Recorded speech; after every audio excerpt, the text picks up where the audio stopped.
Hello, Hippie Homework. This month we've been looking at supports, and animals and pets are the other supports we have in our life. And by animals I mean birds, reptiles, bugs, anything. It doesn't matter what it is, but they're here and they're holding energy to this planet and helping us. And in particular, if you have a pet, then that pet has a contract with you to help you through various things as well. So I have a cat.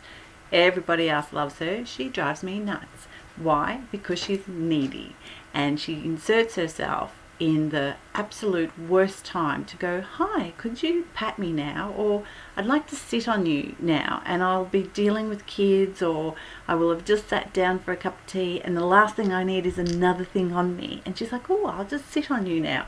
Or better yet, we're desperately trying to put our child to sleep. He takes 2.5 hours on average to get to sleep, and she'll go, "Oh, I'll just come help. Here, let me just do my little eckies on him to see if that'll help him go to sleep."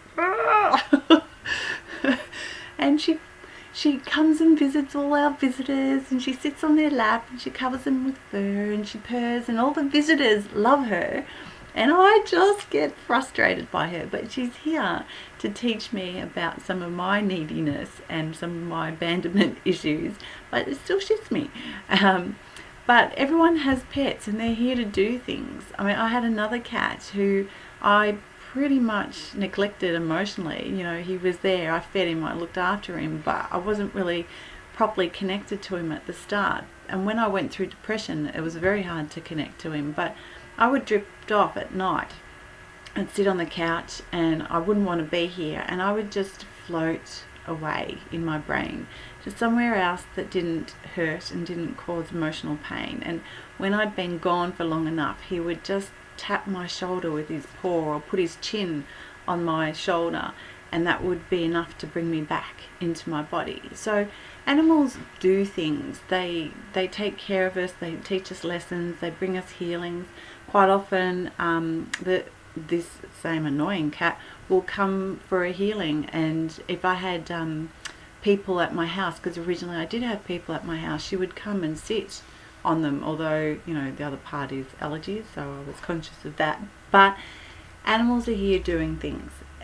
Even if you don't have a pet, animals are outside giving you messages as well, and there'll be that moment where something random crosses your path or unusual, and you think, "Oh, that's interesting, you know, I haven't seen ladybugs for a while," or "That's a massive flock of cockatoos," or whatever it is.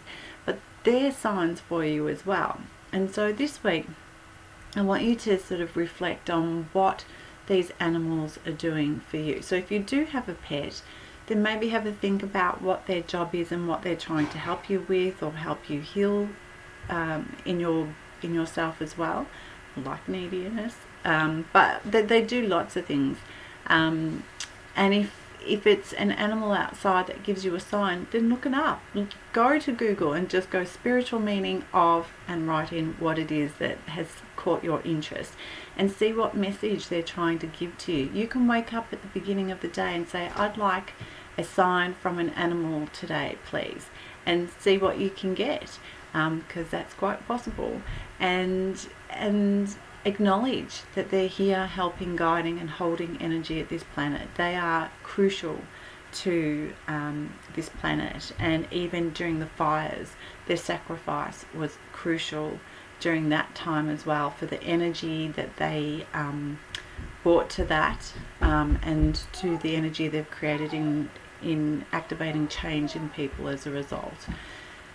So whether you have an annoying animal or not, whether you're partial to animals or not, go have a bit of an animal moment this week and see what you come up with. Talk to you next week.